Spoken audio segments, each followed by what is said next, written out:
তোমরা সবাই কেমন আছো? আশা করি অনেক ভালো আছো। আমি ভাবছি যে আমার সাবস্ক্রাইবারদের সাথে গেম খেলা যাক, সিএস বা 1v1।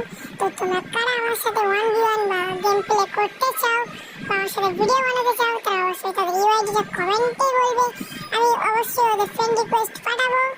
আর যদি বা এই ভিডিও 1000 ভিউ আসে, আমি আমার ইউআইডি রিভিল করে দেবো। আর লাকি 10 জন বান্দা আমার ফ্রেন্ড লিস্টে অ্যাড হতে পারবে। আর আমি তাদের একটা করে উইকলি মেম্বারশিপ দেবো। কাস্টম হবে 1v1 এর। যে জিতবে তাকে আমি একটা করে উইকলি মেম্বারশিপ দেবো। এটা মাত্র লাকি 10 জনের জন্য। ঠিক আছে গাইস? তো তোমরা তাড়াতাড়ি তোমাদের ইউআইডিটা কমেন্ট করো। আর যদি এই ভিডিও 1000 ভিউ আসে, আমি নিজে আমার ইউআইডিটা রিভিল করে দেবো। তো তোমরা তাড়াতাড়ি চ্যালেঞ্জটা পূর্ণ করে দাও। তো আজকের জন্য এই পর্যন্ত। বাই।